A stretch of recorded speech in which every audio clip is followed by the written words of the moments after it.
Oke, hari ini kita lanjut lagi ya bahasan tentang Damaskus, posisi iman ortodoksi, pasal 12 ya, tentang manusia. Oke, minggu lalu tentang penciptaan benda-benda langit ya. Sekarang kita lihat tentang manusia. Ini masih penciptaan yang kelihatan ya. Pasal 12.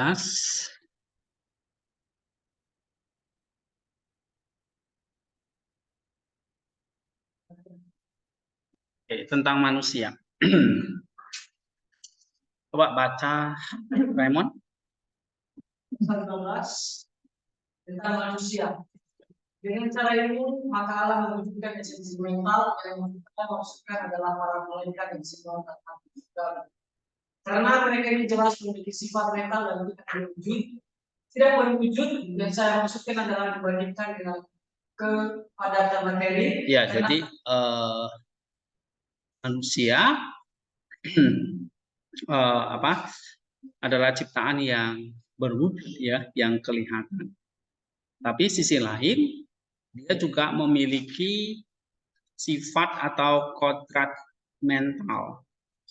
Ya, jadi manusia itu punya kodrat yang kelihatan, yaitu materi, berarti komposit, ya, dan kodrat mental yang tidak berwujud atau tidak kelihatan. Ini seperti malaikat. Sehingga manusia ini gabungan dari sifat atau kodrat mental seperti malaikat dan kodrat padat ya, atau sifat padat seperti binatang atau tumbuhan ya, sehingga dalam diri manusia itu ada dua kodrat ya, kodrat jasmani dan rohani gitu ya, tidak berwujud dan berwujud. Terus karena Allah sendiri dalam kenyataannya tidak bersifat materi dan tidak berwujud. Iya. Tapi lebih jauh lagi, dia menciptakan dengan cara yang sangat esensial dalam kita, yaitu langit dan bumi dan wilayah peralihan. Dan dengan demikian, dia menciptakan jenis makhluk yang berasal dari Tuhannya sendiri. Tahu karena kodratnya berkaitan dengan rasio Allah dan dapat dipahami oleh rasio saja. Jadi makhluk yang karena jelas benar-benar di bawah wilayah kita bisa darinya dengan jarak yang sangat jauh. Oke. Terus dan adalah juga sesuai bahwa harus ada campuran dari kedua jenis keberadaan sebagai tanda kebijaksanaan yang lebih besar dan kemewahan pengelolaan ilahi dan kodrat seperti dikatakan oleh Gregorius, memberi penjelasan tentang keberadaan dan cara-cara Allah dan menjadi semacam penghubung antara kodrat-kodrat yang kelihatan dan tidak kelihatan.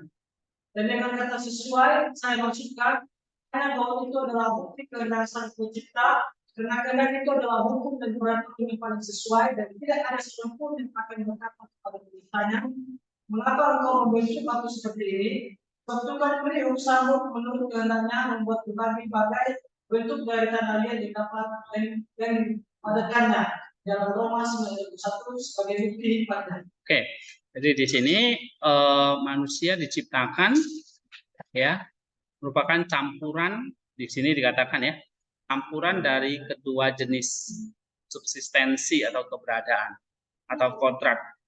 Baik itu kodrat yang berwujud dan tidak berwujud. Tidak berwujud itu seperti Allah, berwujud seperti materi ciptaan. Nah, ini adalah kehendak Sang Pencipta ya, kata John Damaskus, dan manusia diciptakan sudah sesuai kodrat seperti itu. Terus demikianlah yang diciptakan dengan tangannya sendiri, manusia yang kelihatan dan yang tidak kelihatan menurut gambar dan rupanya. Di satu pihak ia membentuk tubuh manusia dari tanah, dan di pihak lain ia mengaruniakan rasio dan jiwa yang lebih kepada manusia itu dengan nafas yang dipancarkannya. Dan inilah yang kita maksudkan dengan gambarnya. Karena rasa menurut gambarnya jelas menunjuk pada sisi kodratnya yang terdiri dari pikiran dan kehendak bebas. Dan menurut rupanya berarti keserupaan dalam hal kebajikan sejauh hal itu dimungkinkan. Oke, di sini jelas bahwa manusia itu apa? terdiri dari dua kodrat ya. Kodrat yang kelihatan dan yang tidak kelihatan.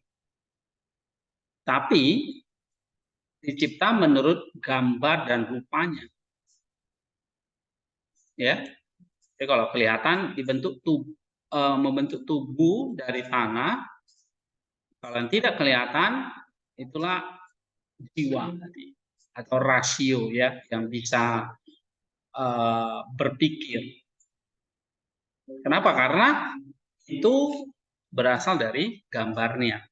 Nah, ya, jadi kalau Allah itu berpikir, Allah itu berasio, Allah itu roh, maka manusia itu juga memiliki pikiran atau roh atau jiwa, ya. Nah, karena dicipta menurut gambarnya, maka manusia punya tadi, saya katakan, punya pikiran, punya kehendak bebas, ya. Karena Allah itu juga punya hikmat, punya pikiran, punya kehendak bebas. Ya, kalau menurut rupa artinya apa? Ya, manusia dijadikan serupa di dalam berbagai hal-hal yang ada di dalam gambar itu. Jadi kalau dalam gambar itu ada kebajikan, ya rupanya kebajikan, kan? Jadi gambar itu seperti teorinya, rupa itu seperti prakteknya. Ya, jadi kalau gambar itu punya kehendak bebas, maka rupanya adalah ketaatan, ya kan? Jadi kalau dalam gambar itu ada pikiran, ada jiwa, maka rupanya adalah apa? Perbuatan-perbuatan yang sesuai dengan pikiran dan kehendak bebasnya. Oke, nah itu manusia. Ya, jadi kalau kalian baca ini, misalnya kalian kutip ini ya, apa yang kalian bisa komentari? Itu tadi, ya manusia memiliki dua kodrat, kelihatan dan tidak kelihatan. Ya, oke, lanjut. Selanjutnya, tubuh dan jiwa dibentuk pada saat yang sama, bukan pertama-tama yang satu dan kemudian yang lain seperti yang dibentuk diandaikan oleh Oliver secara tidak masuk akal.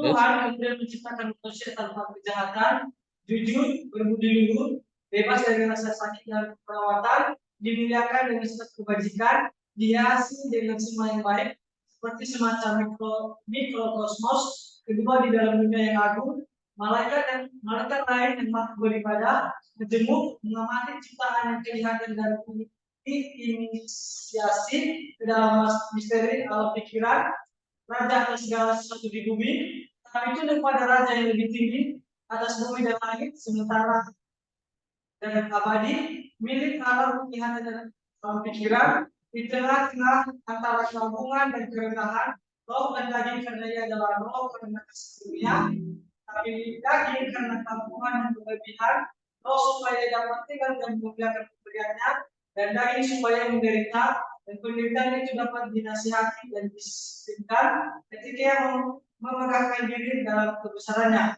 Di sini, yaitu di dalam kehidupan sekarang, hidupnya diatur seperti kehidupan binatang, tetapi di tempat lain, yaitu di zaman yang akan datang, ia diubah dan untuk melengkapi misteri ini, menjadi ilahi dengan hanya mensodokkan dirinya kepada Allah, menjadi ilahi dengan cara mengambil bagian dalam kemuliaan ilahi dan bukan dengan cara berubah menjadi ilahi. Iya, jadi karena manusia itu ya diciptakan menurut gambarnya, maka ada potensi untuk menjadi serupa dengan Allah atau serupa dengan Tuhan.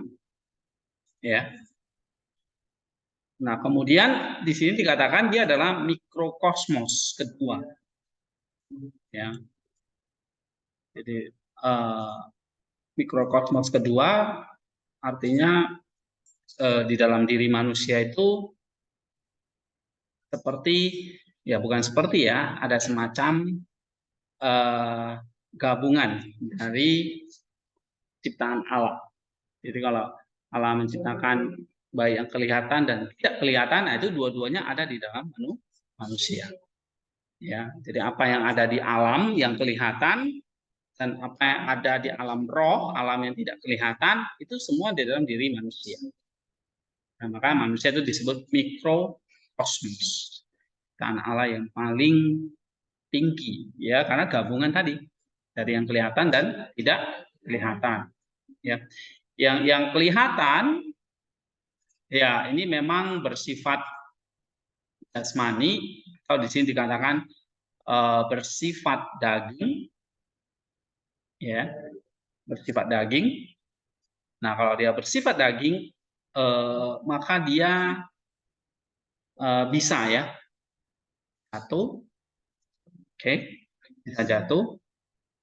Dan satu lagi bersifat roh, maka dia bersifat misteri, ya. Jadi ada misteri alam pikiran yang di sini dikatakan dia mendisiplinkan, ya, mendisiplinkan daging, ya, mendisiplinkan daging.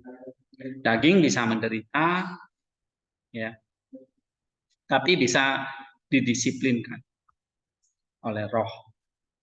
Tetapi roh bisa jatuh ke dalam keangkuhan, ya, bisa juga jatuh ke dalam keangkuhan seperti iblis, gitu, ya. Atau manusia atau roh itu tidak lagi mencari Allah, seperti roh atau jiwa kita mencari hal-hal yang duniawi, bukan Allah. Nah, itu kejatuhan dari roh, kejatuhan daging kepada penderitaan daging, kejatuhan roh menjauh dari Allah, ya. Jadi kalau daging selalu mencari hal-hal yang di dunia, sehingga ya harus didisiplinkan. Sedangkan roh bisa jatuh ke dalam hal-hal yang melawan Allah, dalam hal tidak lagi menyembah Allah. Nah, ini kan yang terjadi pada manusia yang jatuh dalam dosa, ya. Jadi kalau roh itu bisa membuat diri kita condong kepada Allah, tapi sisi lain roh bisa menjauhkan kita dari Allah. Sedangkan daging bisa membawa kita kepada penderitaan, ya, tetapi juga bisa membawa kita kepada kenikmatan di dalam Allah. Oke, ini tentang manusia, ya. Coba kita baca lagi. Ya. Tetapi Allah menjadikannya pada dasarnya tidak berdosa dan memberinya dengan bebas. Dengan tidak berdosa, maksud saya bukan berarti bahwa dosa tidak dapat menentukan tempat di dalam dirinya, atau karena hal itu hanya terjadi pada Allah saja, tetapi bahwa dosa adalah hasil dari kebebasan dan kematian dan bukan bagian integral dari kodratnya. Dengan kata lain, dia memiliki kekuatan untuk melanjutkan dan maju di jalan kebaikan dengan bekerja sama dengan kembali lagi, dan juga untuk berbalik dari kebaikan dan menuju ke kejahatan. Karena Allah telah mengizinkan dengan menganugerahkan kebebasan kepadanya, karena tidak ada kewajiban dalam apa yang merupakan hasil dari dosa belaka. Iya, artinya apa ini? Kalau manusia ada roh atau jiwa dan daging, maka di dalam roh dan jiwanya itu diberi kebebasan atau kehendak bebas, ya. Karena tadi manusia itu dicipta menurut gambar Allah itu memiliki kehendak bebas, ya. Nah, kehendak bebas ini bukan dosa, tetapi memang kodratnya, kodrat dari manusia yang diciptakan menurut menurut roh yang tidak kelihatan tadi, atau menurut gambar tadi, ya. Sehingga manusia pada dasarnya tidak berdosa, tapi pada dasarnya punya kehendak bebas. Tapi kok manusia bisa berdosa pada akhirnya? Kenapa?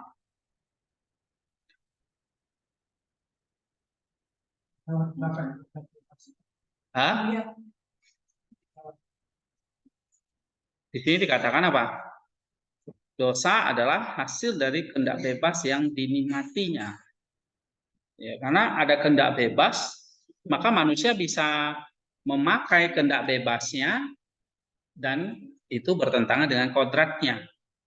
Ya, bertentangan dengan kodratnya tadi kan menjadi serupa dengan Allah ya kan. Tapi karena tidak lagi menjadi serupa dengan Allah, melawan Allah, maka itulah disebut dosa. Oke.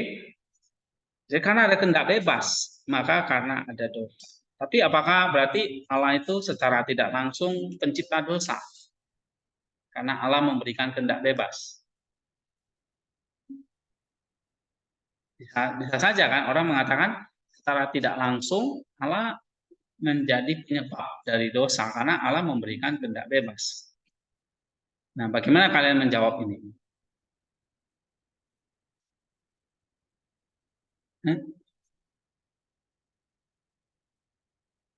Secara langsung ya Allah tidak menciptakan manusia yang berdosa kan, karena kodratnya bebas dari dosa, cuma mengandung kehendak bebas. Tetapi karena Tuhan kasih kehendak bebas, itulah justru dari situlah manusia akhirnya bisa berbuat dosa. Kalau seandainya tidak ada kehendak bebas, maka kan tidak mungkin manusia bisa melanggar Allah. Ya kan? Nah, kalau ada pertanyaan seperti itu, gimana kalian menjawab?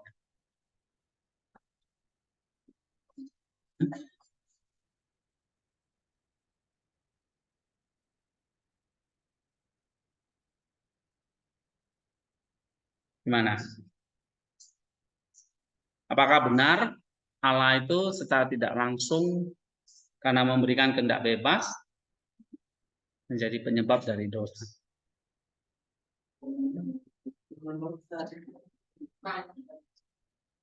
Kontak bebas yang memberikan itu yang membuat manusia. Tapi manusia pribadi manusia sendiri yang membuat dirinya jatuh. Karena mereka itu tidak bertahan dengan apa yang diberikan. Iya, karena ada kehendak bebas itu kan. Sehingga manusia kan bisa memilih mau taat atau tidak.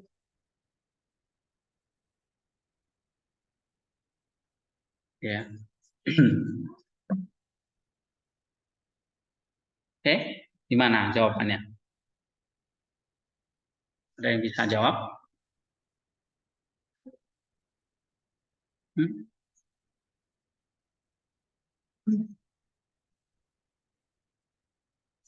Ayo, siapa?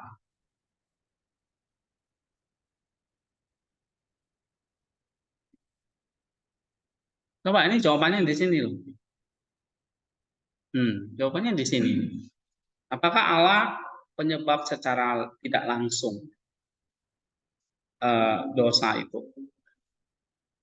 Karena Allah memberi kehendak bebas.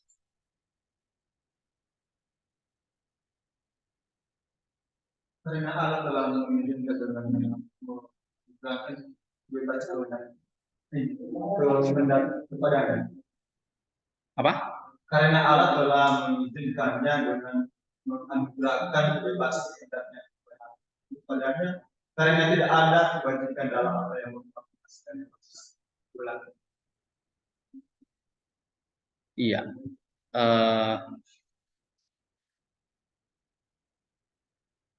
Jadi misalnya sebelum kita menjawab itu, kita harus bertanya ya, jika Allah tidak memberi kehendak bebas pada manusia, apa yang terjadi pada diri manusia?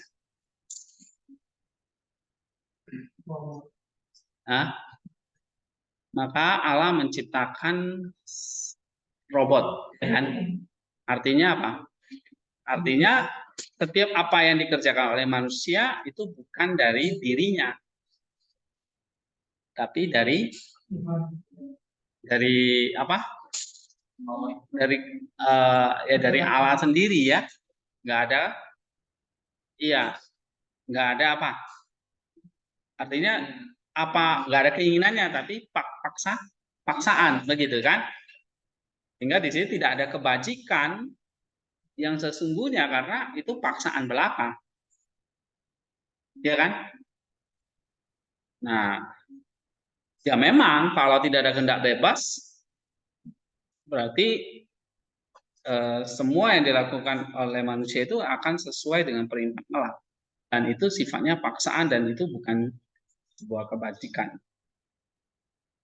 Ya, nah kalau itu adalah sebuah paksaan, bukan sebuah pilihan bebas, ya, maka apakah manusia itu punya apa? Punya kekuatan untuk maju di jalan kebaikan dan bisa bekerja sama dengan Allah? Nggak bisa ya kan? Ya manusia kayak robot, ya udah dia nggak akan pernah maju ya gitu-gitu aja, dia akan tetap apa tetap berjalan sesuai ya seperti robot gitu ya, atau dalam paksaan nanti ya kan. Nah maka di sini manusia tidak punya kekuatan untuk melanjutkan atau maju di jalan kebaikan, dan manusia nggak bisa bekerja sama dengan anugerah ilahi dan bahkan tidak perlu anugerah, ya kan? Gitu. Tidak perlu anugerah karena ya semuanya paksaan gitu. Atau semuanya sudah seperti robot, tidak ada pilihan lagi. Ya kan? Tidak ada pilihan A atau B. Nah, gitu. Nah, itu nggak mungkin, itu bertentangan dengan apa? Gambar Allah yang apa? Atau sifat Allah yang sifat Allah yang kasih ya, atau sifat Allah yang murni, sifat Allah yang mau manusia itu berpartisipasi, ya kan? Nah, kalau seandainya misalnya tidak ada kehendak bebas, apa yang terjadi kalau tidak ada kehendak bebas? Manusia jadi robot, manusia dipaksa, manusia tidak punya kekuatan untuk maju, ya kan? Manusia tidak perlu anugerah, gitu. Nah, tapi sebaliknya, misalnya kalau Allah kasih kehendak bebas, ya, berarti apa yang terjadi? Kalau manusia diberi kehendak bebas, artinya manusia diberi pilihan, ya, untuk apa? Iya, untuk bekerja sama dengan Allah atau melanggar atau melawan Dia, gitu. Ya, manusia diberi pilihan. Nah, kalau manusia itu bekerja sama, maka menghasilkan kebajikan, kebaikan. Oke. Nah, tapi kalau manusia tidak bekerja sama, maka menghasilkan dosa. Tapi seandainya misalnya manusia itu bekerja sama nih dengan anugerah, ya kan? Maka yang dihasilkan itu adalah sebuah kebaikan, ya, bukan kejahatan. Nah, kebaikan itulah yang bisa membuat manusia itu makin maju menjadi serupa dengan Allah, ya, sehingga karena manusia harus maju dari gambar menuju rupa, ya, maka harus ada progres kan, dan progres itu hanya bisa dicapai kalau manusia diberi kehendak bebas. Kalau nggak ada kehendak bebas ya nggak perlu lagi manusia jadi serupa dengan Allah, ya, begitu. Itu satu. Yang kedua apa di sini? Karena di sini kodratnya adalah kehendak bebas itu adalah bagian integral dari kodratnya. Jadi nggak mungkin manusia tidak dicipta tanpa kehendak bebas. Karena itu kodratnya. Kenapa? Karena Allah itu adalah Allah yang punya kehendak bebas. Apakah Allah menciptakan kita dengan paksaan? Tentu tidak. Iya kan? Allah menciptakan kita dengan kasih, dengan pilihan bebasnya, dengan sukarela, tanpa ada paksaan. Siapa yang bisa memaksa Allah? Tentu nggak ada seorang pun yang bisa memaksa, ya kan? Karena di luar Dia tidak ada siapa-siapa. yang selevel dengan dia, yang bisa memaksa dia. Maka Allah itu Allah yang free, Allah yang bebas. Itu udah kodratnya. Kalau kita dicipta menurut gambarnya, dan gambarnya itu adalah ada kebebasan, maka di dalam diri manusia ada kebebasan, gitu. Ya. Nah, tetapi apakah ini sudah menjawab? Kalau dia diberi kehendak bebas, berarti manusia jadi punya 50-50 nih, 50% bisa berbuat baik, 50% bisa berbuat jahat gitu. Iya betul, gitu. Ya, konsekuensi dari sebuah kehendak bebas itu adalah manusia bisa melawan Allah. Ya, waktu Tuhan Allah memberi perintah jangan makan buah pengetahuan baik dan jahat itu, sebetulnya apa? Di situ sudah mengandung kehendak bebas, ya kan? Karena kalau tanpa kehendak bebas, ngapain Allah kasih perintah jangan makan? Benar nggak? Ya berarti kan sebetulnya sudah ada pilihan buat manusia. Ini ada pohon, semua pohon itu boleh kecuali yang ini. Nah, berarti kan sebetulnya ada pilihan, ya kan? Kalau nggak ada pilihan ya semua boleh makan kan gitu. Tapi karena ada satu yang nggak boleh dimakan, maka ada kehendak bebas. Sehingga perintah Allah itu sebetulnya juga adalah kehendak bebas dari dirinya. Ya, Allah itu adalah Allah yang bebas. Gitu. Allah yang bebas berarti Allah yang selalu kasih pilihan kepada manusia. Nah, kalau gitu ketika manusia memakai kehendak bebasnya, maka apa yang terjadi? Ketika manusia memakai kehendak bebasnya, maka apa yang terjadi? Nah, manusia bertanggung jawab, ya kan? Manusia bertanggung jawab terhadap kebebasan yang diberikan, gitu. Nah, terus apakah tanggung jawabnya kepada Allah? Ya tidak, karena siapa yang memakai kehendak bebas itu? Manusia sendiri, gitu, ya kan? Maka tanggung jawabnya ada pada manusia. Apakah Allah bertanggung jawab terhadap kejatuhan manusia? Apakah Allah bertanggung jawab atas kejatuhan manusia karena dia memberi kehendak bebas dan perintah? Ayo, secara tidak langsung, ya Allah bertanggung jawab, maka dia memberikan anugerahnya untuk menyelamatkan manusia. Ya, nah secara apa? Secara kodrat tidak, tapi secara morali, cara Allah yang kasih tadi, ya dia bertanggung jawab, ya, memberikan anugerahnya. Oke, tapi secara kodrati Allah bukan pencipta manusia, gitu. Bukan pencipta dosa, ya. Dia pencipta manusia, tapi bukan pencipta dosa. Jadi Allah tidak bertanggung jawab atas dosa manusia secara kodrati, ya. Tapi secara morali, secara kasih, maka dia bertanggung jawab. Dia bertanggung jawab. Ya karena apa? Karena tadi manusia itu dicipta untuk jadi serupa dengan dia, berarti ada proses, harus ada kemajuan, dan proses kemajuan itu nggak bisa terjadi kalau tanpa ada kehendak bebas. Karena kalau nggak ada kehendak bebas, saya tadi, ya udah langsung jadi aja. Ngapain Allah suruh kita maju gitu, suruh kita taat, jangan makan buah ini, kelola bumi ini, ngapain dia kasih perintah itu? Ngapain? Ya kan? Nah, karena kalau nggak ada itu manusia langsung sempurna kan? Kenapa Allah nggak menciptakan yang langsung kodratnya jadi rupa aja, nggak perlu ada gambaran langsung jadi rupa? Nah, tapi kan ternyata tidak. Manusia diciptakan untuk gambarnya untuk diubah jadi rupa. Perubahan itulah butuh kehendak bebas. Oke. Ya. Nah, apa yang bisa kalian simpulkan dari ini? Dari penjelasan saya, Bapak. Ya. Manusia dicipta pada dasarnya tidak berdosa, tapi manusia memiliki kehendak bebas.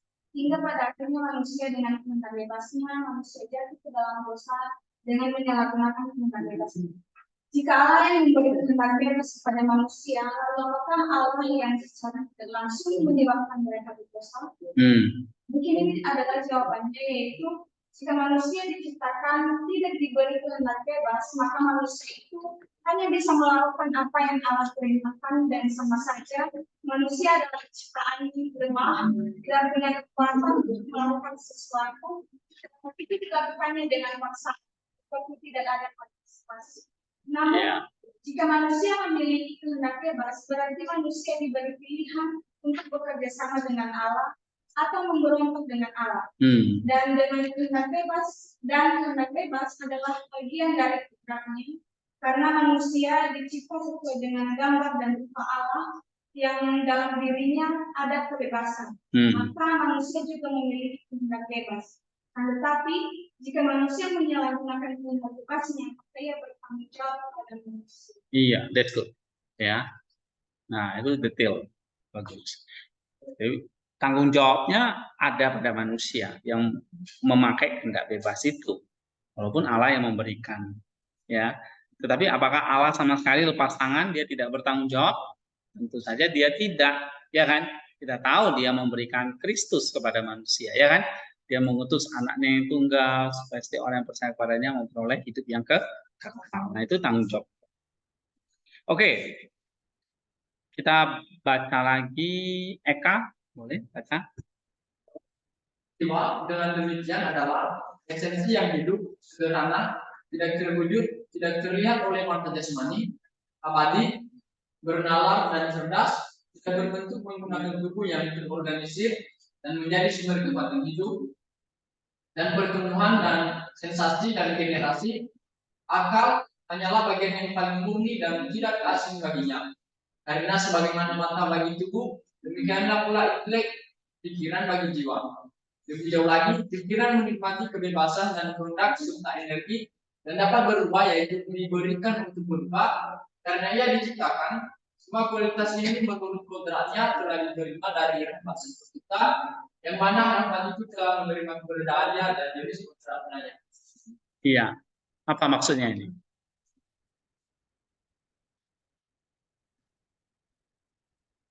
Nah, kodrat manusia itu punya jiwa. Ya, punya jiwa. Inilah tadi yang dicipta seperti malaikat yang tidak kelihatan atau tidak berwujud. Itulah jiwa manusia. Ya, dia esensi yang hidup. Oke, terus komposit ya, sederhana seperti Allah. Tidak apa? Di sini dikatakan tidak terlihat, kekal, ya, tapi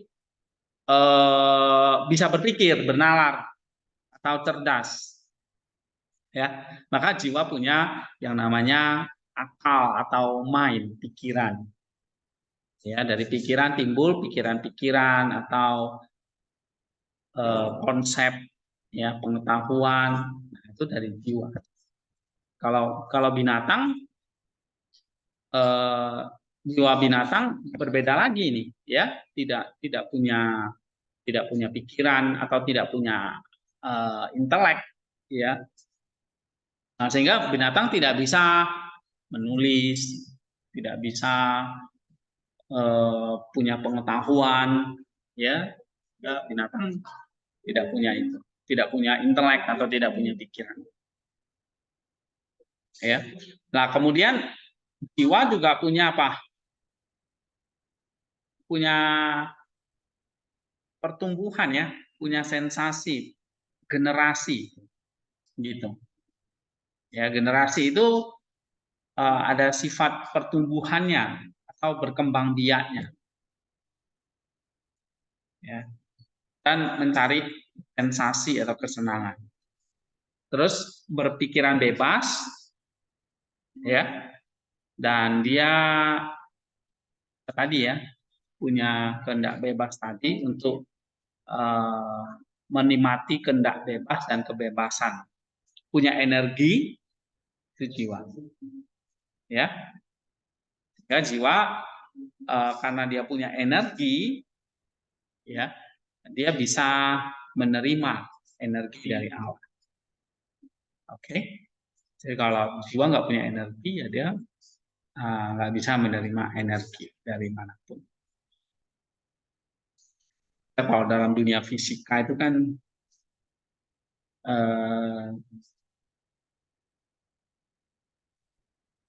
energi ya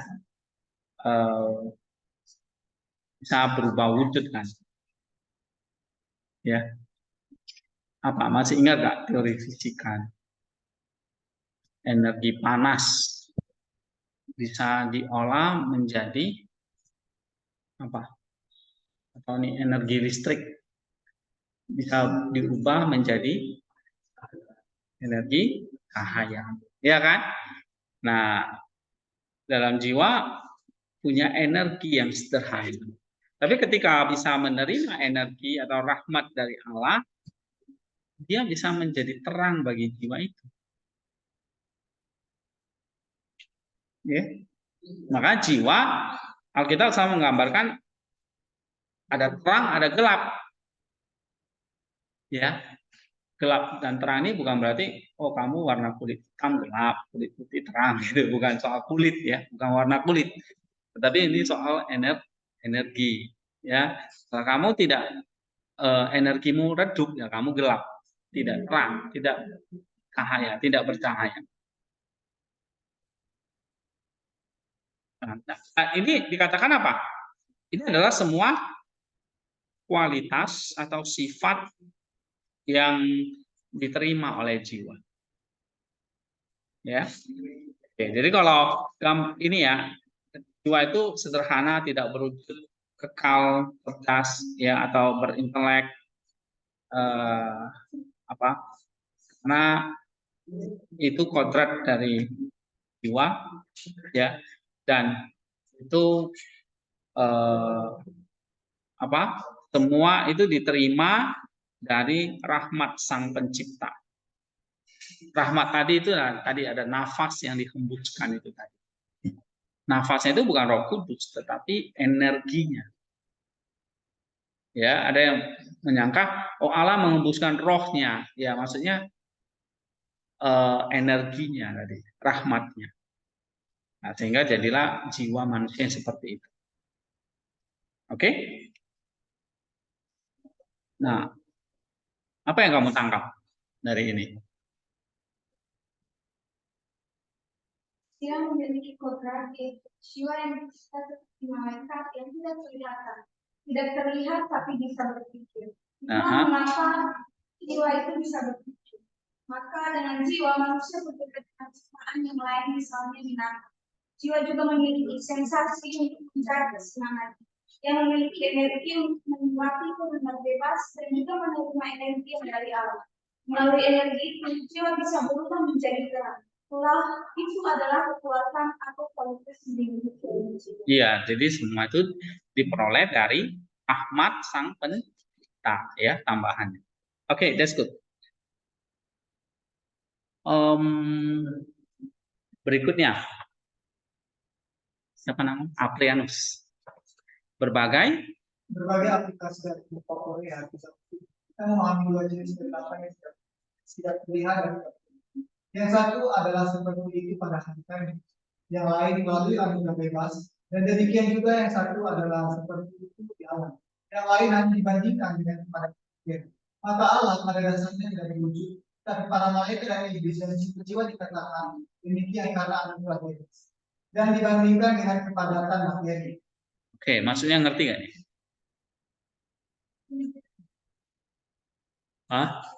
Yang kamu baca, kamu memahaminya apa?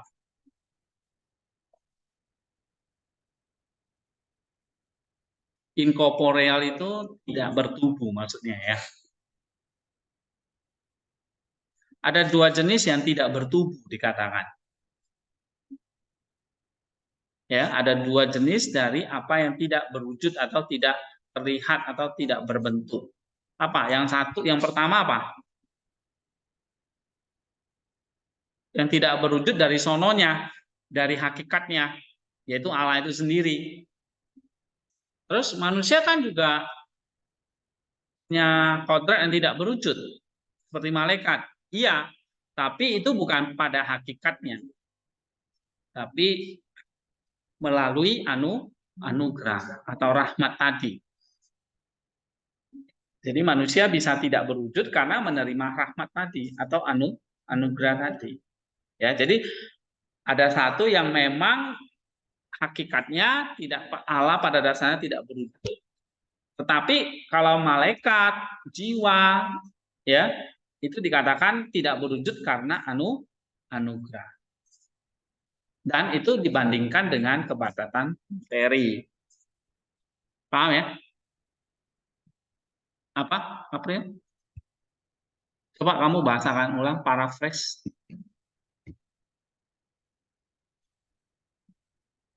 Iya, yang tadi saya ngomong atau yang ditulis itu. Ada dua yang ada dua wujud dari yang tidak. Pertama adalah ada dua wujud. Ada dua jenis yang tidak berwujud. Apa itu? yang pertama yang ada pada hakikatnya sendiri itu Allah itu sendiri. Yang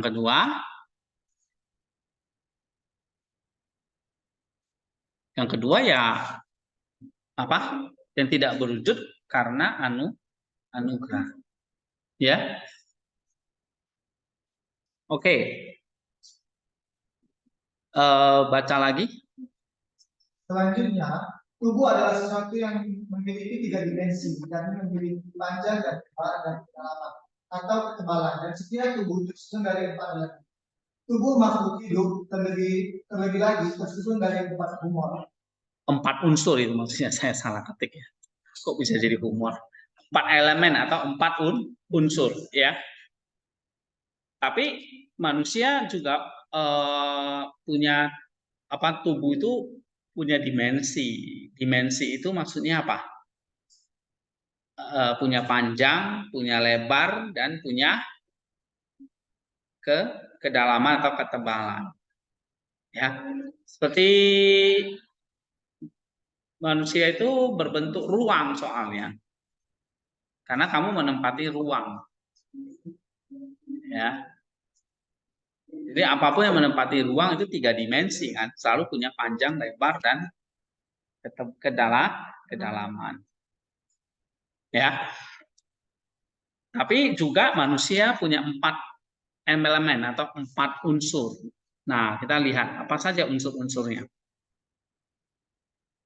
Sekarang harus diketahui bahwa ada 4 unsur: tanah yang kering dan dingin, air yang dingin dan basah, udara yang basah dan hangat, api yang hangat dan kering. Demikian pula terdapat 4 cairan yang serupa dengan 4 unsur. Pedu hitam yang serupa dengan tanah karena ia kering dan dingin. Dahak yang serupa dengan air karena ia dingin dan basah. Darah yang serupa dengan udara karena ia basah dan hangat. Pedu kuning yang serupa dengan api karena ia hangat dan kering. Sekarang buah-buahan tersusun dari unsur-unsur tersebut, dan cairan-cairan tersusun dari buah-buahan, dan tubuh memiliki hidup terdiri dari cairan-cairan tersebut dan lalu kembali ke dalamnya. Karena setiap sesuatu yang tersusun akan lalu kembali ke dalam unsur-unsurnya. Nah, ini dia kasih contoh ya. Jadi 4 unsur itu di dalam tubuh manusia itu ada tanah, ya, ada air, ada udara, dan ada api. Ya kan? Begitu.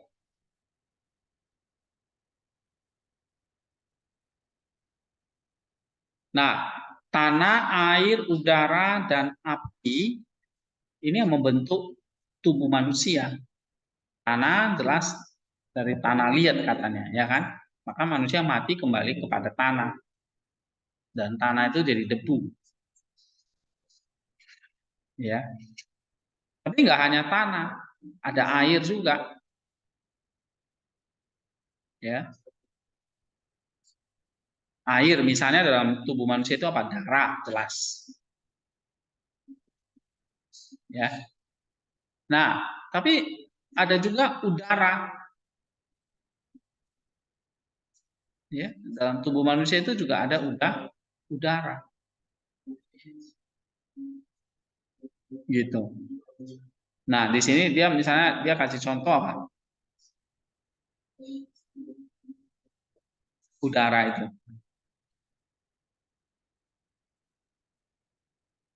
Ya, misalnya kalau kita lihat apa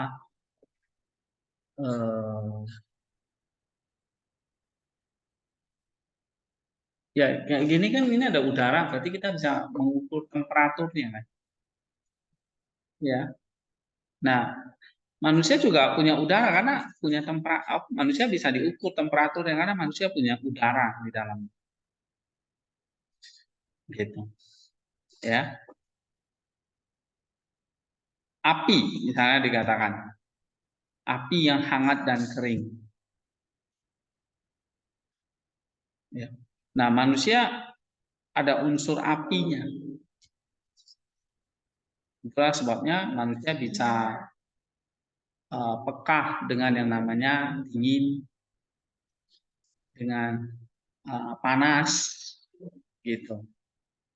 Ya, nah, manusia nggak bisa hidup di tempat yang sangat dingin karena apinya akan padam, gitu. Ya, demikian juga manusia nggak bisa hidup di tempat yang sangat panas karena airnya akan mendidih dan membakar, gitu. Karena manusia juga punya unsur air. Jadi kalau kita masuk ke dalam api ya kita akan mati karena airnya akan terbakar. Kalau unsur tanah ya makin dibakar nggak apa-apa gitu ya kan. Kalau manusia hanya unsur tanah aja, nggak ada air, ya tanah itu dibakar ya jadi batu ya kan. Benar nggak? Kamu misalnya ambil tanah liat, kamu bakar, lama-lama tanah itu batu keras kan gitu kan. Seperti batu bata itu kan dari tanah liat yang dibakar. Betul? Nah, tapi manusia kan bukannya tanah ya. Kalau tanah tahan bakar kamu. Tapi karena kamu punya air, punya unsur air ya maka kamu nggak tahan bakar.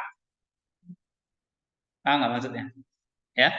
Nah, jadi manusia punya 4 unsur. Tapi manusia juga nggak bisa dingin terus. Kenapa? Kalau air itu kan kalau dingin terus air itu jadi apa? Ya es batu ya, jadi beku kan. Jadi kamu nggak bisa hidup terus dingin. Kenapa? Karena kamu juga ada unsur api, gitu. Ya, nah jadi memang manusia ya di tengah-tengah lah ya, nggak terlalu dingin, terlalu panas, gitu ya. Tidak terlalu lembab, tidak terlalu basah, gitu ya kan. Ya, nah ini temperatur apa? Ini tubuh kita ya. Oke. Terus baca lagi. Bahwa manusia memiliki komunitas yang sama dengan benda-benda mati dan makhluk bernyawa, baik yang tidak memiliki maupun yang memiliki hasil. Iya. Terus manusia perlu dicatat memiliki komunitas dengan benda-benda mati dan berpartisipasi dalam kehidupan makhluk-makhluk yang tidak berakal budi dan berbagi dalam proses-proses mental mereka yang memiliki impian. Karena ikatan persatuan antara manusia dan benda-benda mati adalah tubuh dan komposisi dari 4 elemen dari ikatan antara manusia dan tumbuhan terdiri dari di samping hal ini kekuatan mereka untuk memberi makanan dan pertumbuhan yang beraktivitas, yaitu generasi dan akhirnya di atas hubungan-hubungan ini. Manusia terhubung dengan hewan-hewan yang tidak berakal melalui hasil, yaitu kemarahan dan hasrat, rasa dan gerakan impulsif. Maksudnya apa ini? Manusia memiliki komunitas yang sama dengan benda-benda mati. Tadi ya, benda-benda mati seperti tanah, air, udara, api, gitu. Tapi satu sisi dia adalah makhluk bernyawa. Artinya dia punya rasio. Ya, bernyawa, dia punya pikiran, dia punya jiwa begitu. Punya nyawa gitu. Oke. Nah, komunitas dengan benda-benda mati. Tapi dia juga berakal budi atau berintelek. Ya. Nah, kalau dia benda-benda mati atau tadi 4 unsur tadi, maka 4 unsur tadi itu dipakai untuk apa di sini ada?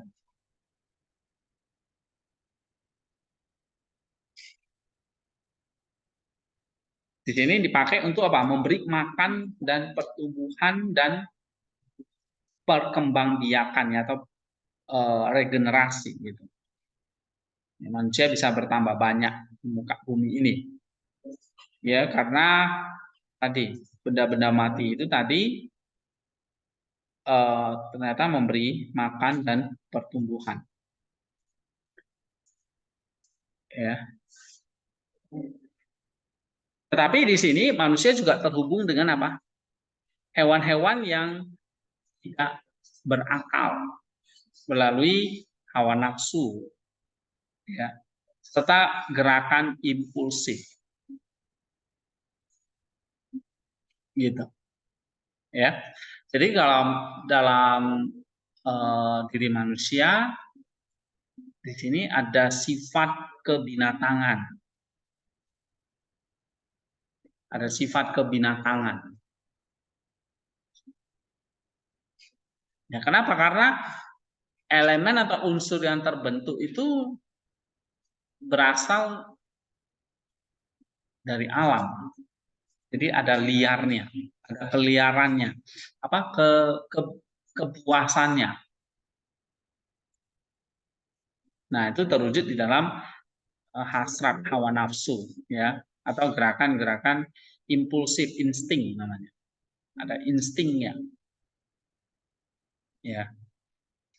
Jadi, ada yang mengatakan manusia itu adalah binatang yang berakal budi.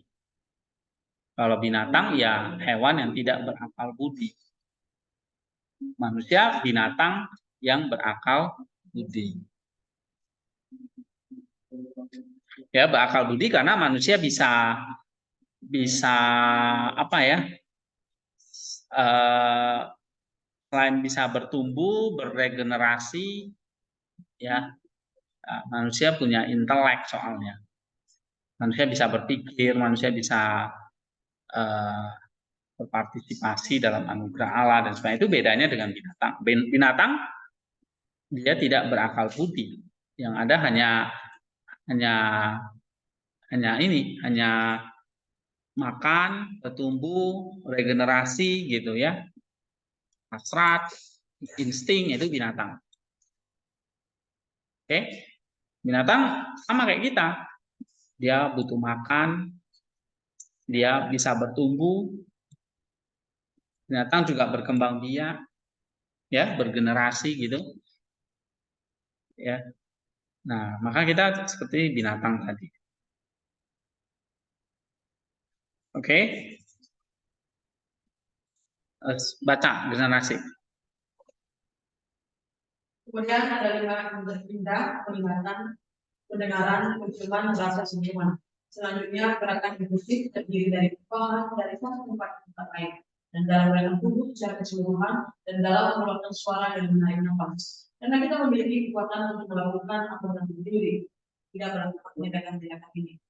Terakhir, rasio manusia menyatukannya program yang sudah diwujud dan berintelek karena dia menggunakan rasio dan pikiran serta penilaiannya atas segala sesuatu dan mengejar kebajikan serta dengan semangat mengikuti ketakwaan yang merupakan memperoleh kebajikan. Manusia adalah sebuah kosmos. Ya, apa artinya ini?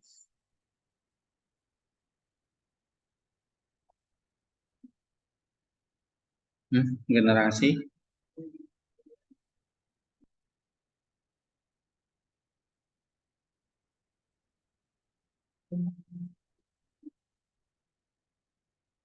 Ada 5 indera, apa saja itu? Ya, terus ada gerakan impulsif tadi ya, tadi yang punya sifat kebinatangan tadi. Oke, terus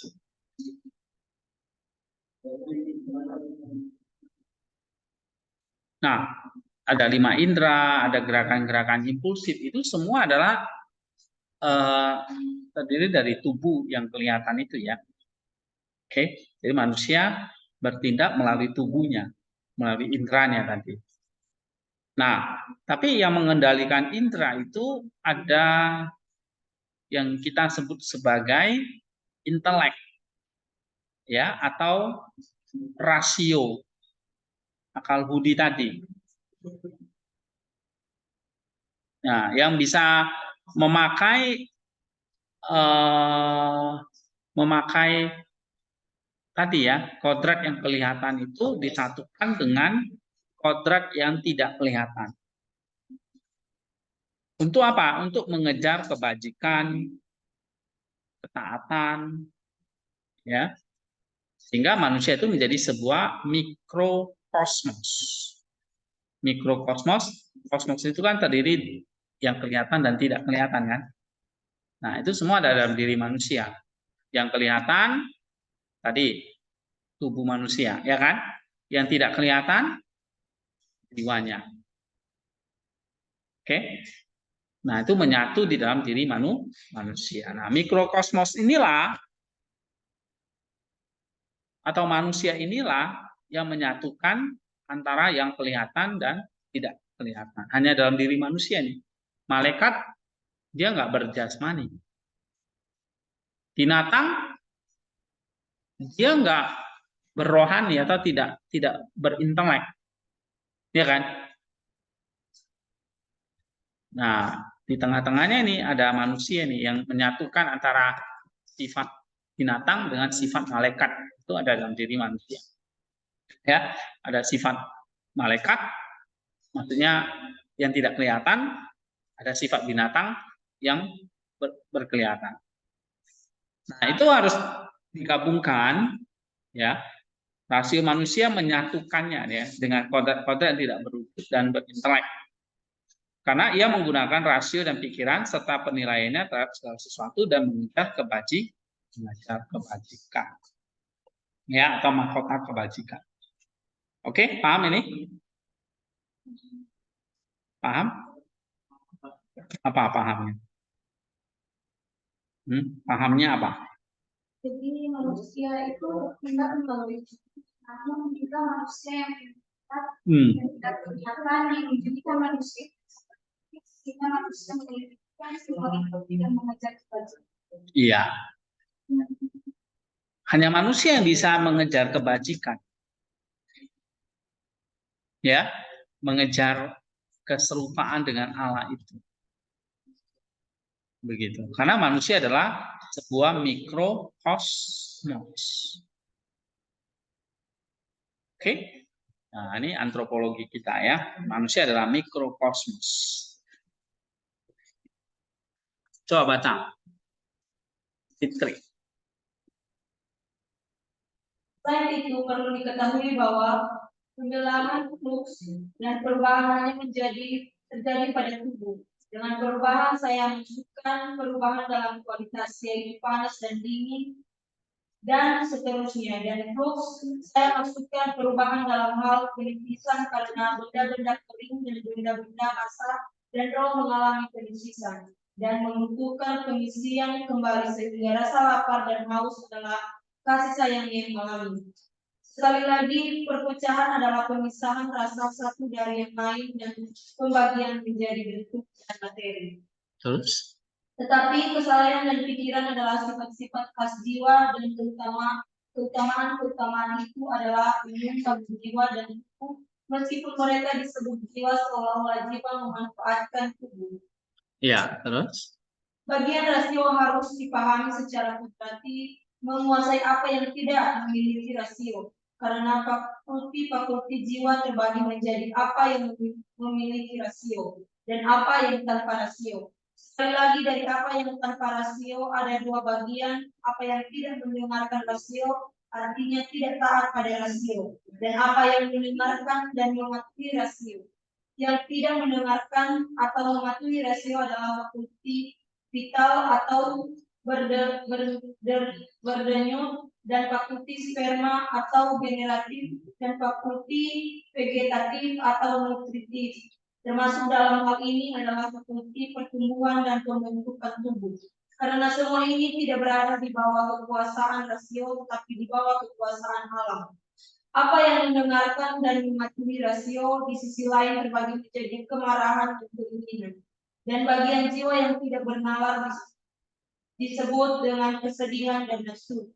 Lebih jauh lagi harus dipahami bahwa gerakan impulsif juga termasuk bagian yang taat kepada rasio. Oke, terus Bagian yang tidak tunduk pada rasio meliputi fakulti nutrisi, generatif, dan denyut. Dan nama vegetatif diterapkan pada fakulti pertumbuhan, nutrisi, dan generatif, dan nama vital pada fakulti denyut. terus Dari fakulti nutrisi, maka ada empat kekuatan atraktif yang menarik makanan, kekuatan retentif yang dengannya makanan dipertahankan dan tidak segera dikeluarkan, kekuatan internatif yang dengannya makanan diselesaikan ke dalam umur, dan kekuatan ekskresi yang dengannya kelebihan makanan dikeluarkan ke dalam rangsangan dan dibuang. ya, terus Kekuatan-kekuatan yang melekat pada makhluk hidup perlu dicatat sebagai bersifat psikis sebagai vegetatif dan sebagai vital. Kekuatan psikis berkaitan dengan kemungkinan bebas yaitu gerakan impulsif dan sensasi. Gerakan impulsif mencakup perubahan tempat dan gerakan tubuh secara keseluruhan dan tonasi dan pernapasan. Karena itu adalah kekuatan kita untuk melakukan atau menahan diri untuk tidak melakukan tindakan-tindakan ini. Akan tetapi kekuatan vegetatif dan vital berada di luar wilayah kehendak. Kekuatan vegetatif selain itu meliputi kemampuan untuk makan dan tumbuh dan menghasilkan, dan kekuatan vital adalah kemampuan untuk berdaya. Karena semua ini terus memberi energi bagi kita menghendakinya atau tidak. terakhir kita harus mengamati bahwa dari hal-hal yang nyata ada yang baik dan ada yang buruk. Hal yang baik dalam antisipasi merupakan keinginan, sementara hal yang baik dalam realisasi merupakan kesenangan. Demikian pula hal yang buruk dalam antisipasi menimbulkan ketakutan dan dalam realisasinya menimbulkan rasa sakit. Dan ketika kita berbicara tentang kebaikan dalam hubungan ini, kita harus memahami bahwa yang kita maksudkan adalah kebaikan yang nyata dan yang tampak, dan demikian pula yang kita maksudkan adalah kejahatan yang nyata dan yang tampak. Oke, apa yang kamu baca nih Fitri? Paham nggak kamu?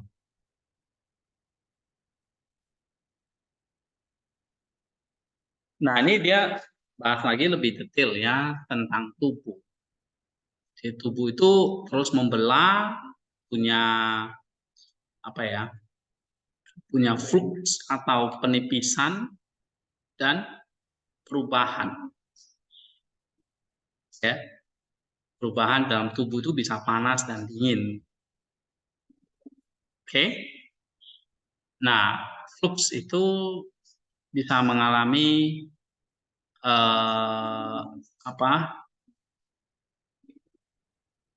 flux itu kayak apa ya? Kembang kempis gitu ya. Jadi seperti ban itu bisa diisi, kempes, diisi lagi gitu. Nah, manusia juga membutuhkan bisa mengalami itu ya, penipisan atau flux tadi. Ya. Sehingga nggak heran manusia ada rasa lapar, haus begitu ya. Itu karena manusia mengalami flux tadi. Lalu ada perpecahan atau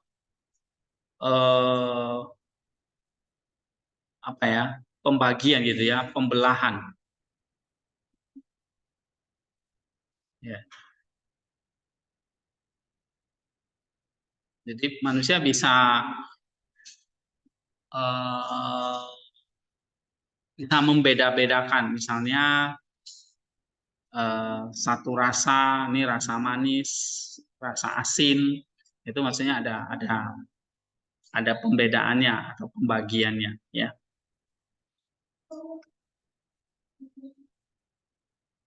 Oke, kemudian di sini dikatakan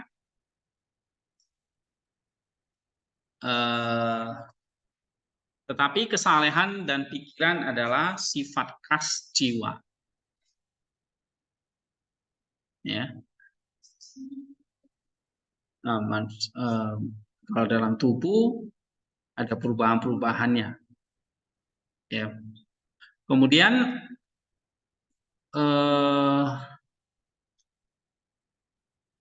di dalam jiwa, ya, terdapat beberapa sifat tadi ya, atau fakulti. Oke, ada fakulti yang memiliki rasio, ada fakulti tanpa kendali dari rasio. Ya kan? Kendali dari pikiran.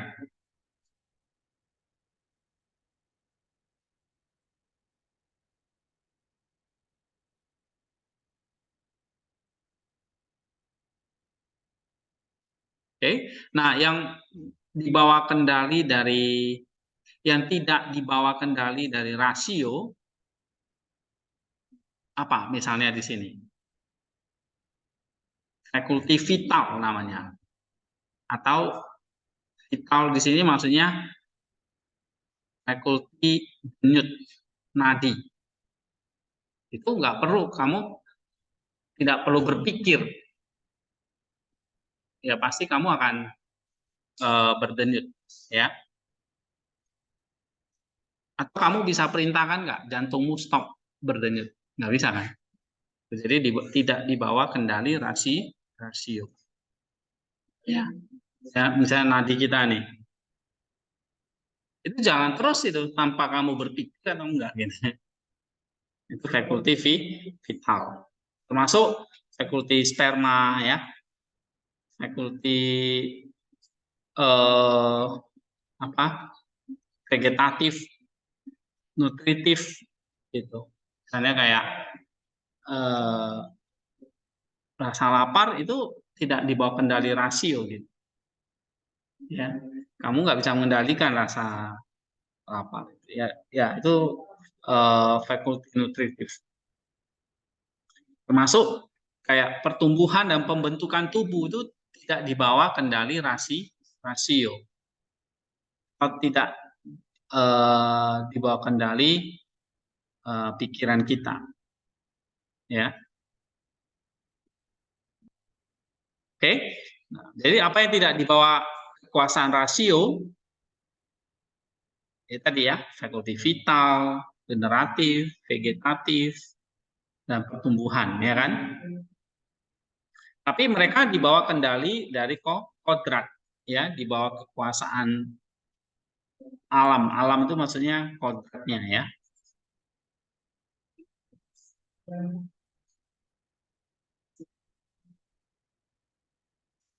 Ya. Nah, sisi lain apa yang dibawa kendali rasio?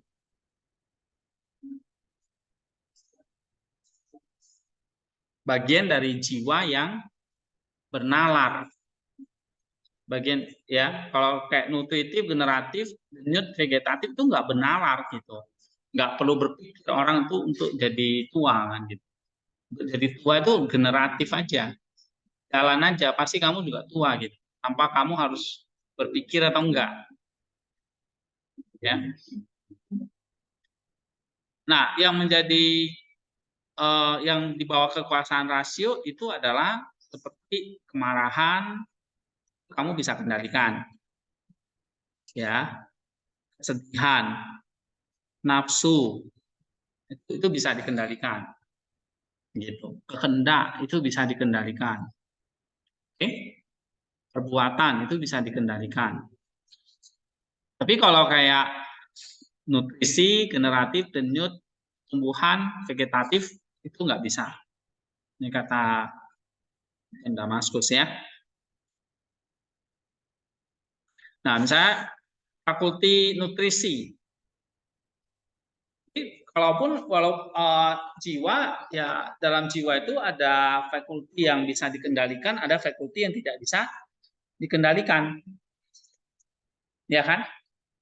Nah, fakulti jiwa itu misalnya manusia butuh makan, butuh nutrisi,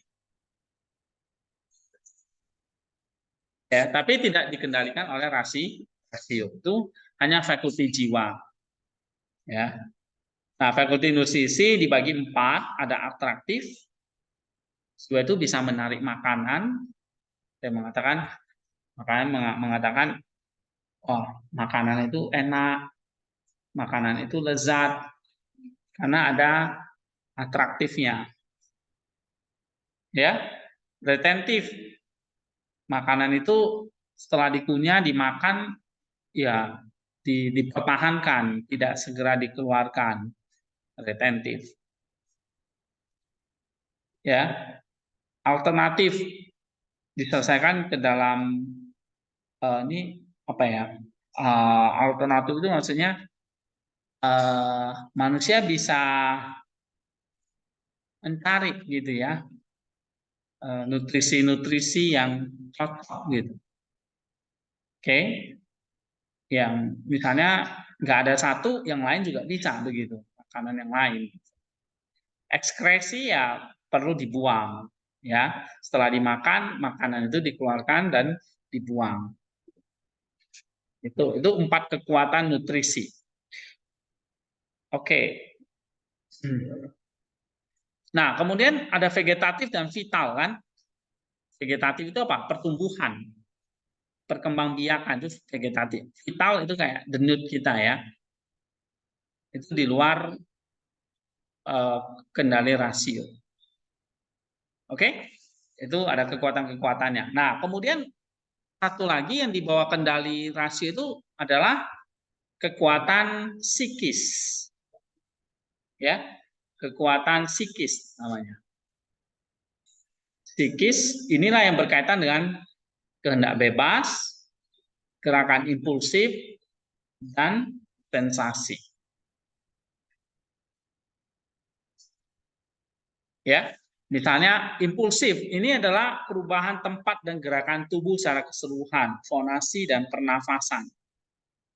Oke, jadi pernapasan itu bersifat psikis. Ya, pernapasan itu bukan, pernapasan itu kamu bisa kendalikan, kamu mau bernafas atau tidak kamu bisa kendalikan. Bisa nggak kamu kendalikan? Bisa, saya nggak mau bernafas, kamu kendalikan. Bisa, ya kan? Oke, tapi kekuatan vital tadi nggak bisa kamu kendalikan. Ya, fonasi itu maksudnya tentang suara. Oke, itu kamu bisa kendalikan. Pernapasan kamu bisa kendalikan. Nah, itu kekuatan psikis. Ya, jadi kekuatan psikis itu adalah kekuatan yang kita bisa kendalikan untuk melakukan atau tidak melakukan. Tapi kalau vegetatif, vital itu di luar kekuatan kehendak atau kekuatan rasio. Ya, misalnya kamu tiba-tiba aja kamu sudah tambah tinggi, tanpa kamu sadari gitu, ya, atau kamu udah menyadari, oh kulit saya udah keriput misalnya gitu. Nah itu karena ada kekuatan vegetatif tadi. Oke, ini maksudnya ya. Nah sekarang kita bahas lebih detail lagi tentang manusia lagi ya. Pasal 13 tentang kesenangan. Tapi sebelum ke pasal 13 ini, yang tadi yang saya jelaskan, paham nggak ada berapa macam kekuatan dalam jiwa manusia? Atau fakulti jiwa itu ada apa saja? Fakulti jiwa itu ada vital, generatif, vegetatif, pertumbuhan atau pembentukan tubuh, ya kan? Nah, itu yang tidak dibawa kendali rasio atau jiwa ya. Itu alami aja, kekuatan alami dari tubuh, dari jiwa. Oke. Tapi ada satu kekuatan fakulti jiwa yang bisa dikendalikan, yaitu kekuatan yang bersifat psikis. Seperti apa misalnya? Pernapasan, fonasi, ya. Terus kekuatan psikis itu juga di sini mencakup apa? Kehendak bebas. Gerakan impulsif itu kamu bisa kendalikan. Sensasi, nanti kita bahas ya, apa itu sensasi kesenangan di sini dia. Nah, ini kesenangan ini bisa kita kendalikan nggak? Bisa. Ya. Baik, kayak sensasi atau kesenangan ini sensation ya, pleasure. Kesenangan itu maksudnya di sini pleasure. Ini kekuatan psikis jiwa tapi bisa kita kendalikan ya. Ya. Berbeda kayak generatif. Kamu nggak bisa kendalikan mimpi basah kan? Siapa di sini yang pernah kendalikan mimpi basah? Ya, semua pernah mimpi basah nggak? Tahu mimpi basah nggak? Tiba-tiba kamu bangun, celanamu udah basah gitu. Itu kekuatan generatif dari jiwa ya. Kamu nggak bisa kendalikan. Ya, tetapi ada kesenangan yang bersifat psikis yang kamu bisa kendalikan. Bukan vegetatif loh ya. Gitu. Misalnya masturbasi itu pleasure, bisa kita kendalikan. Berbeda dengan mimpi basah yang kita nggak bisa kendalikan. Ya, oke, coba baca lagi. Ya, Pak Mener.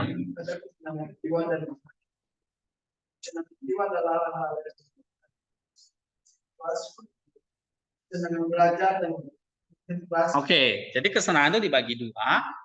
Ada kesenangan jiwa dan tubuh. Pleasure ya. Pleasure itu artinya ya kita terjemahkan di sini kenikmatan lah ya atau kesenangan ya. Oke. Ya, maksudnya kenikmatan atau kesenangan ini sama ya. Terus? Sedangkan kenikmatan tubuh adalah kenikmatan yang dinikmati oleh jiwa dan tubuh dalam kebersamaan, dan karenanya disebut kenikmatan seperti kenikmatan makanan, hubungan seksual, dan sebagainya. Tetapi orang tidak dapat menemukan satu kelas kenikmatan yang hanya. Oke, misalnya kenikmatan atau kesenangan jiwa itu apa? Belajar, ya, kontemplasi, itu kesenangan dari jiwa. Kesenangan tubuh apa? Kesenangan tubuh itu dinikmati oleh jiwa dan tubuh secara bersama-sama.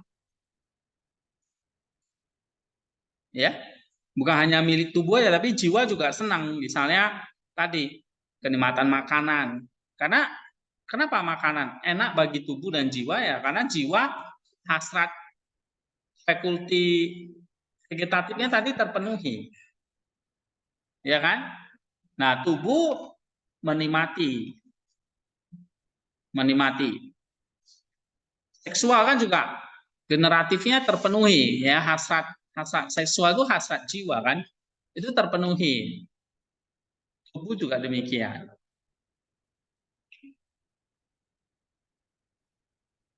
Ya. Nah, tetapi orang tidak dapat menemukan satu kelas kenikmatan yang hanya dimiliki oleh tubuh. Jadi, kalau kenikmatan tubuh selalu juga meliputi kenikmatan jiwa. Baca lagi. Sekali lagi, beberapa kenikmatan adalah benar dan salah. Dan kenikmatan intelektual secara eksklusif terdiri dari pengetahuan dan perlindungan. Sedangkan kenikmatan jasmani tergantung pada sensasi. Nah, kalau kenikmatan intelek atau kenikmatan jiwa itu eksklusif terdiri dari apa? Iya, sukanya pada belajar dan kontemplasi. Itu jiwa. Tapi kalau jasmani pada sensasinya. Bergantung pada sensasinya. Ya. Terus selanjutnya dari kenikmatan jasmani, beberapa di antaranya bersifat alamiah dan tanpanya kehidupan tidak mungkin terjadi. Misalnya kenikmatan dari makanan yang berisi kembali tenaga dan kenikmatan dari pakaian. Iya, misalnya kenikmatan jasmani ini yang sifatnya alamiah dan itu perlu, misalnya makan, ya, kenikmatan dari pakaian, terus yang lainnya, batal. Yang lainnya bersifat kodrati tetapi tidak perlu, seperti kenikmatan hubungan seksual yang wajar dan halal. Iya, kodrati, seksual itu kodrati, tapi bukan sesuatu yang diperlukan gitu ya. Terus? Karena meskipun fungsi yang dijalankannya dalam menjadi kebahagiaan rasa secara keseluruhan, masih mungkin untuk menjalani kehidupan yang masih berawan terlepas dari mereka. Iya, terus? Namun yang lainnya tidak kodrati dan tidak perlu, seperti mabuk, nafsu dan berselancar secara berbeda. Iya, ada kenikmatan yang sifatnya kodrati. Misalnya seksual itu kodrati ya dari jiwa tadi. Tapi tidak perlu gitu. Tapi ada yang tidak kodrati dan tidak perlu. Seperti kamu mabuk. Ya, mabuk minuman keras maksudnya. Oke, mengumbar nafsu misalnya ya. Berselancar secara berlebihan. Oke. Terus? Oleh karena itu orang yang ingin hal-hal ini tidak memberikan kontribusi bagi negara hidup kita sendiri maupun bagi kelangsungan ras, tetapi sebaliknya bahkan menjadi penghalang. Oleh karena itu orang yang ingin hidup berkenan kepada Allah harus sangat memperhati dan. Nah, jadi kita dianjurkan untuk menikmati Allah yang berkenan kepada Allah, menikmati kesenangan yang kodrati dan itu perlu. Terus? Dan harus memberikan tempat kedua kepada kesenangan yang kodrati tetapi. Baru yang kedua kesenangan yang kodrati tetapi tidak perlu. Terus? Dan menikmatinya hanya pada waktu, cara dan takaran yang tepat. Sementara yang lain harus ditinggalkan sekali. Iya, ini berkaitan dengan pleasure ya. Terus? Maka kesenangan-kesenangan tersebut harus dianggap sebagai kesenangan moral, tidak terikat dengan rasa sakit dan tidak menyebabkan pertobatan dan tidak menyebabkan kerugian lain dan tetap dalam batas-batas kewajaran dan tidak menjauhkan kita dari pemberian yang serius dan juga tidak membuat kita menjadi. Iya, jadi hati-hati dengan pleasure, jangan sampai kita menikmati kodrati tetapi yang membuat kita jadi budak. Misalnya tadi contoh kemabukan, ya itu kenikmatan yang tidak kodrati dan tidak perlu. Oke, nafsu ya, segala hawa nafsu itu enak memang, berbuat dosa itu enak, misalnya tidak kodrati, tapi tidak kodrati dan tidak perlu. Ya, berselancar secara berlebihan ini maksudnya ya misalnya kalau kasus kita itu nonton berlebihan gitu. Kena kenikmatan tetapi tidak perlu. Ya, bahkan bisa kita diperbudak oleh kenikmatan itu. Nah, kayak misalnya obat-obatan. Morfin itu perlu dalam kasus tertentu, tapi kalau dipakai untuk kita yang tidak perlu, akhirnya jadi ketergantungan. Misalnya ganja, morfin dan sebagainya ya, film-film porno, misalnya itu kenikmatan yang tidak kodrati dan tidak perlu. Maka menikmati itu perlu dengan waktu, cara dan ukuran yang atau takaran yang tepat. Nah, yang lain yang harus kita tinggalkan kalau itu tidak perlu. Ya, yang membuat kita jadinya tidak bermoral atau yang membuat kita jadi rasa diperbudak dengan rasa sakit yang berlebihan dan sebagainya. Oke? Ya, kita break dulu deh ya. Kita lanjut ke pasal 14 tentang rasa sakit.